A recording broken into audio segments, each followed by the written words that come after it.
My fuse squandered, gone on an ordinary Thursday night, and with it, my purpose. I had one job, to light the street, planted in cold concrete for that alone. Now I stand mute and hollow, a hunchback figure blind to the world. Cars don't slow, people pass beneath me, no longer bathed in gold I once gave. No one notices a light that no longer shines. A flicker that's faded draws no sorrow. All that's left is memory. When I glowed, when I mattered, I was wanted, needed. I was part of it all, stitched into the rhythm of night. A quiet witness to lives unfolding below. But now, stillness. No warmth, no hum, just this. Standing forgotten in the grip of cold concrete.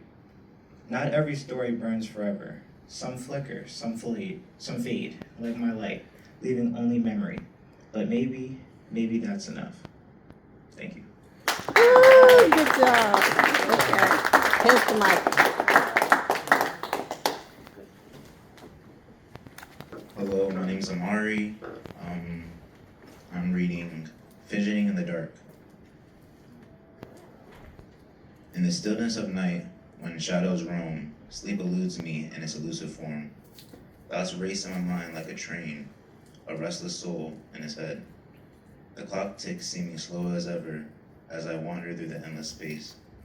Silence whispers secrets, both old and reborn, while I search for dreams so distant and few.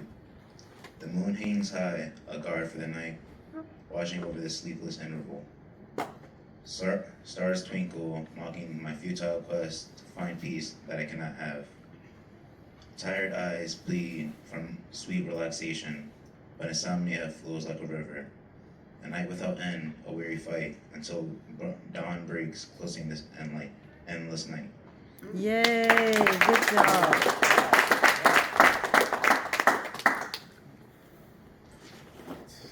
Good job, thank you. Hello, my name is John McDaniel, and I will be reading a poem that's named The Fall from Grace. Everybody knows Icarus, the boy that flew with wings. He flew too close to the sun, and while he flew, the wax melted. He fell to his death, but some versions say he laughed when he fell. We can all relate to this, and we can all relate to this in a way where we was overjoyed to do something that we forgot what we were doing it for.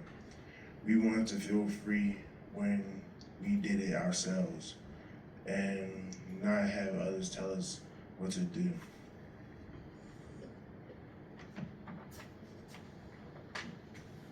But when we first felt that freedom, we ran with it and didn't let go. But what if it was a bad thing to not let go because it felt good? Will we ever let go of that good feeling or die enjoying what we love? Yay, good job.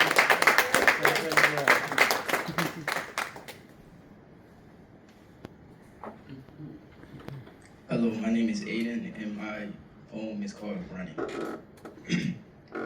Running. Every one of us is. Running from something. Running to something. Someone. Lately, it feels like running is all I've been doing. When will it end? Who am I up against? Should I keep going, or should I stop? Later down the road, I've met those other runners. Some eat before the run. Some running while starving. Same purpose, no goal. We might not make it, but we have to try running. Yay, good job, Aiden. Thank you. What's that?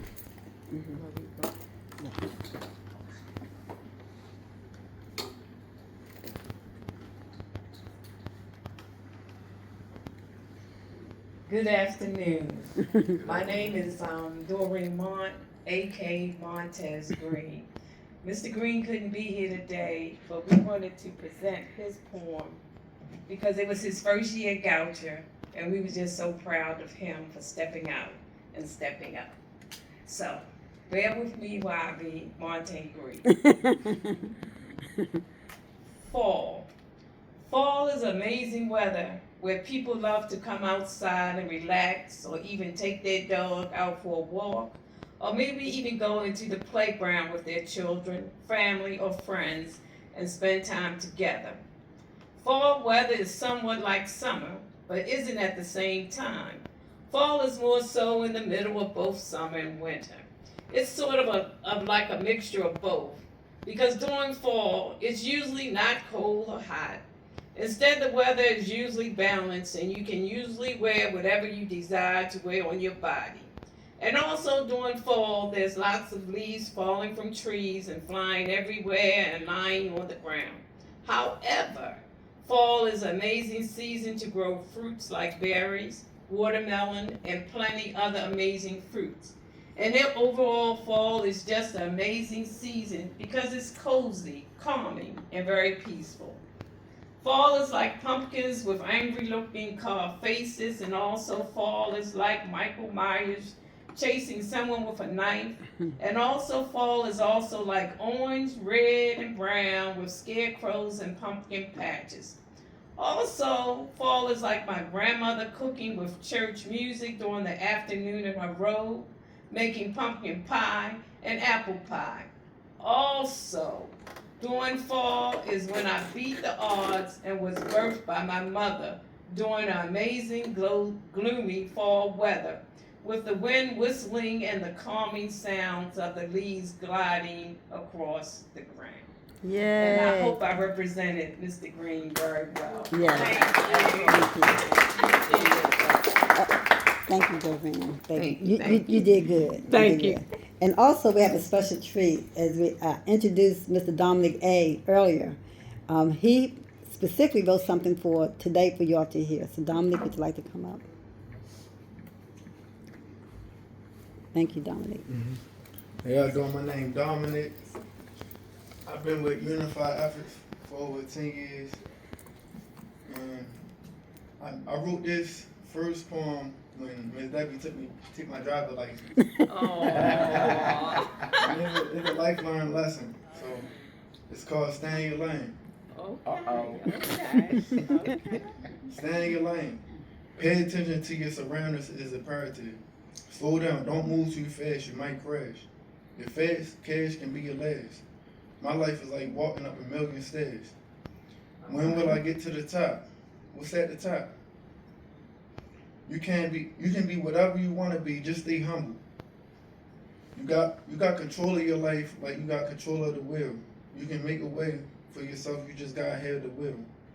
Just stay in your lane. When you see how far you came, look in the rear view. You finally made it. Obstacles and distractions are your trials and tribulations. Don't misinterpret the perception of life because things went left. Just make it right.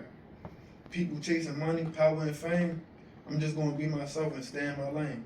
Hard work, dedication. All right, yeah. Can you drive? Yeah, I can drive. Yeah. Oh.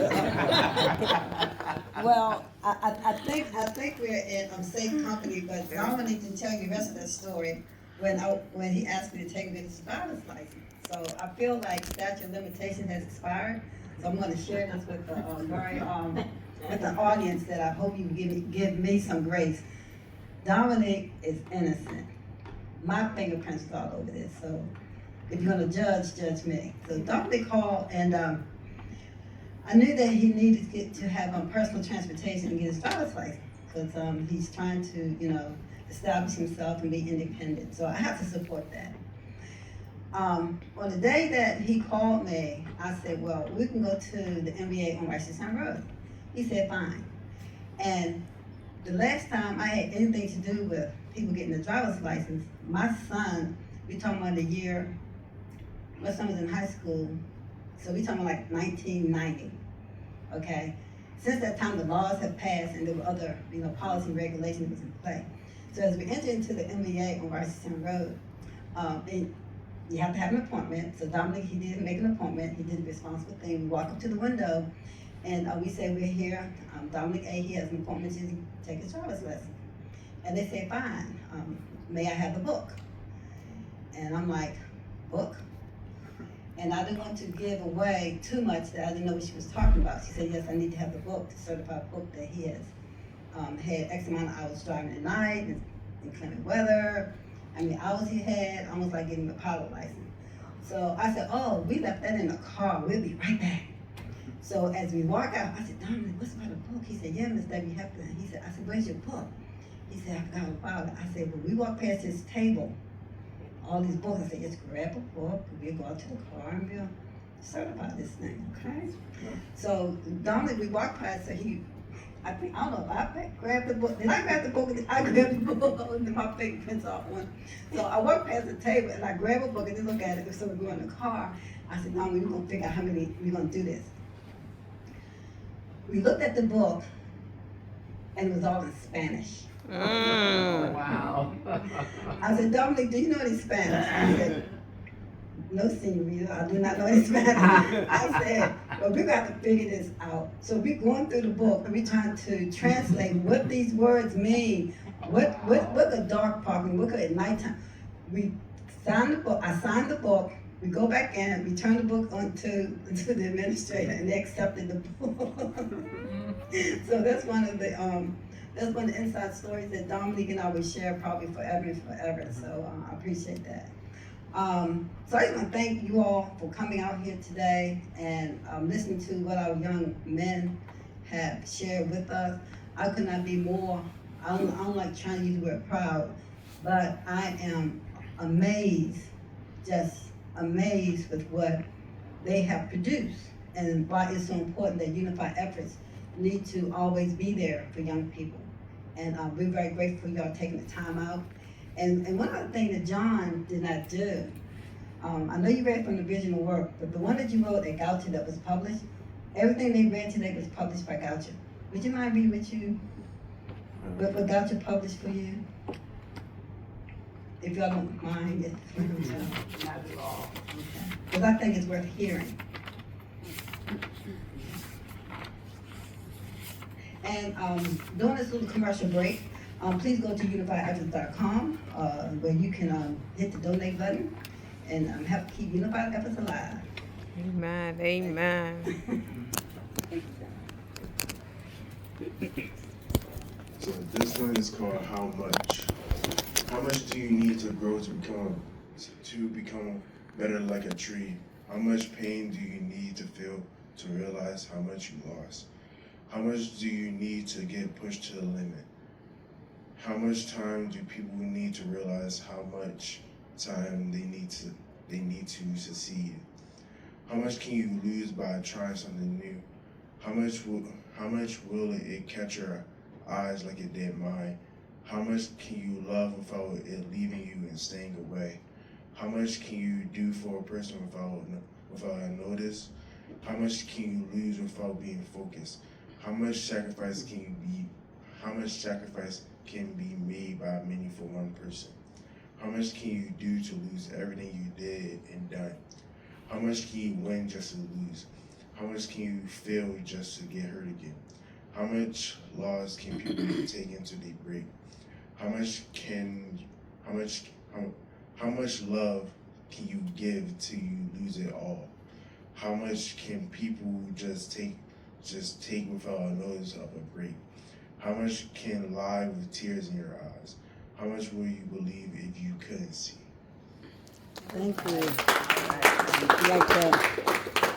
Yeah, that was worth the wait. So I'm turning everything back over to Miss June G, who is our host. Oh, you're getting comfortable sitting there. Yes, you're doing fine. But I would like to know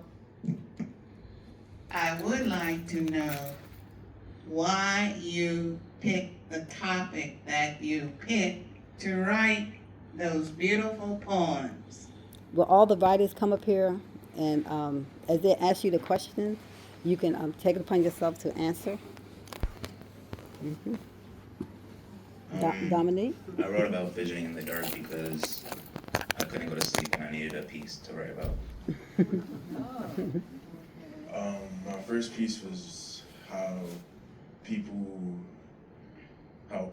will do the things that they love and it can be the death of them or something. it can be the death of them to the very end. And the second one, how much is just saying how much can happen to you or to somebody until something bad or something good can happen. Mine came from a prompt in one of the classes. I think I was for college. It was write a poem about an inanimate object, and of course the object I chose was a light post. That was unique.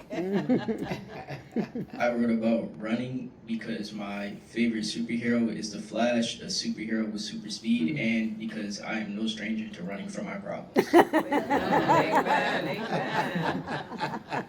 I wrote about standing in your lane because I failed, well, Miss Day want to say I failed my driving test because I drove in the wrong lane. That's like a part of life. Like, you gotta learn how to stay, like, focused where you going at and don't get distracted by the things going on around you. Also, like, your lane is meant for you. It's not meant for nobody else. So it's just important to be focused on your goals and your end goal in life. So. Right. And I just want to add, since you admitted to that, Dominic, the first time he did have to take it twice, but the first time where he didn't was not successful, I said, Dominic, did you learn anything from that? He said, yes, Miss Debbie. He started laughing. Stay in your lane. Thank you, gentle. Thank you. Are there any other questions while they're up here that you all would like to ask? Liz? Are you continuing to write, and if so, does that include poetry still? Yes, I write music, but only for my own ears. Yes, I write poetry. I try to do come up with a good finished poem, 2 every month. So, Wow. And I've been doing pretty good. I've been keeping up with it. So. Okay. Yes, but only when I have really free time to write, and I do just mostly write poetry. I try to write, usually only write when I'm mad at something. I try to write when I'm happy to. And Aiden? I'm more so write characters, but they still have I still think of their complex personalities and stuff like that. Mm-hmm.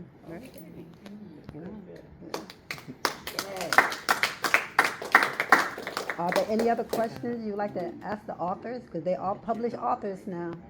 Yes, they are. They're published. Yes. And Miss Monteith has something to give to each one of them. Okay. Ms. Monteith, you have something for our students? Yep. Okay. I got a big mouth. I have a book entitled The Dictionary of Body Language. It's written by Joe Navarro. He is an ex-FBI agent. And he's got another book out, What Everybody is Saying. And this is the Dictionary of Body Language. It's very, very interesting in that when you're out with people, either socially or working or what have you, watch what they do. And you can tell a lot about a person based upon their body language, more than what they say, okay? Mm-hmm. So we're going to pass this out, okay? Yeah. And I would suggest that you look at the index if you want if you have a specific question about what somebody is doing, like if you're talking to them, and they're not looking in your eyes, they're looking around, and that's in here too. What does that mean? Okay? So, guys, would you pass them out for me, please?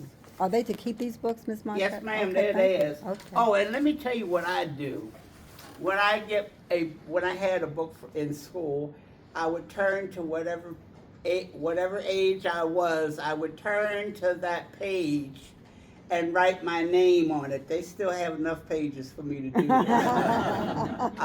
And I would also, across the cover of the book, put my initials so that no one could take it, okay? So the gentlemen are gonna pass this out for me, please. Thank you. Thank you. Okay, these are yours to keep. Okay, thank you. All right,